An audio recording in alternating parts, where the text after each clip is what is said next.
On a night drenched in music and celebration, a veil concealed more than a bride's face.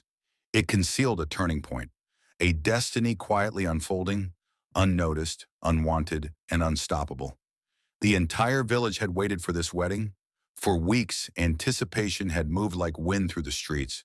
Women gathered in clusters, whispering excitement. Men spoke of alliances and honor.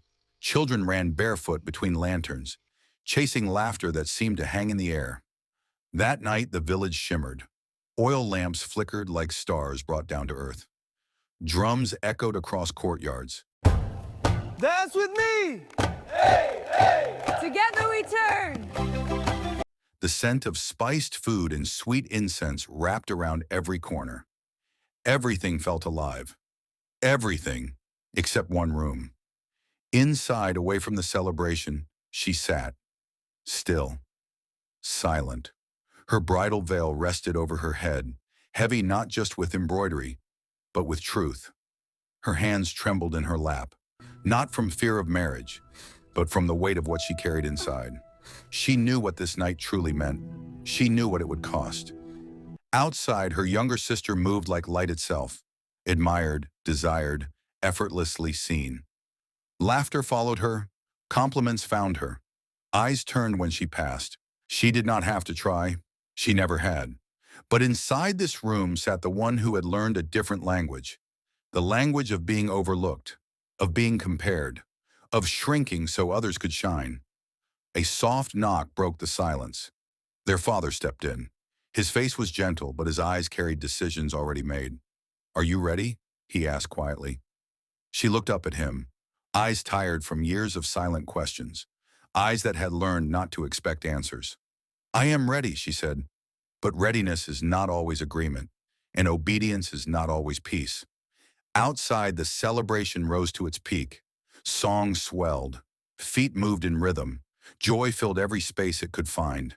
The groom smiled, surrounded by well-wishers, believing the night had delivered the desire of his heart. Everything seemed perfect, until morning. Morning does not hide what night conceals. Light entered the room gently, but truth entered like a storm.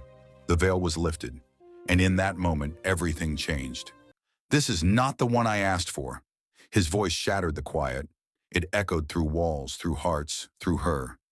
She stood there, not defending, not explaining, just standing, present, exposed, unchosen. The room tightened with tension. Eyes shifted, breath held. Her father stepped forward, steady as stone. "In our land," he said calmly, "the first must be given before the younger." There was no apology in his voice, only tradition, only finality. The groom turned away, anger flickering in his expression. "I will work again," he declared, "but I will have the one I truly How love." could you betray me? The words didn't need to be You shouted. knew what this meant They to landed me. anyway, I won't heavy, forgive this. precise, unforgettable. And she felt every one of them, not on her skin, but deep within. Time moved forward as it always does, but something inside her slowed. The house remained the same in structure, same walls, same rooms, same people. But love had rearranged itself. Her sister entered that home like celebration continued. She entered it like a question unanswered. Same man, same household, two completely different stories. One received affection like sunlight. The other learned to survive in shadow. Still, she tried. She gave, she served. She showed up day after day with quiet resilience. But love, at least from him, remained distant. So she turned, not outward, upward. At night, when laughter faded and silence returned, she found her voice. Not loud, not rehearsed, just real. "See me," she whispered. Not, "Make me beautiful." Not, "Make me chosen." Just, "See me." It was a simple prayer, but it carried years within it. And heaven heard. Time passed, and life unfolded in ways she did not expect. She held her first child, hope rising within her. Now she thought, "He will see me." The second came, and hope tried again. Maybe this time, but by the third, something shifted, not outwardly, but deeply. The longing didn't disappear, but it transformed. She lifted her face, not toward the man who withheld love, but toward the one who never had. This time, she whispered, her voice steadier than before, "I will praise." And in that moment, she stopped chasing what refused to stay and embraced what had been present all along. Peace, not loud, not dramatic, but real, unshakable, quietly powerful. Years passed and stories began to take shape. People remembered the beauty. They remembered the celebration. They remembered who was chosen first.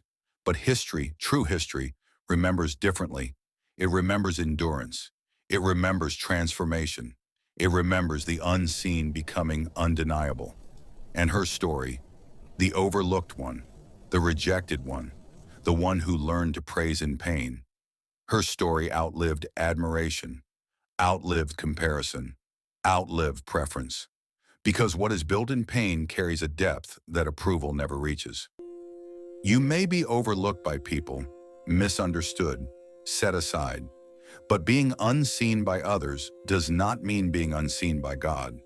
What He forms in hidden places, what He builds through quiet endurance, will speak longer, louder, and deeper than approval ever could.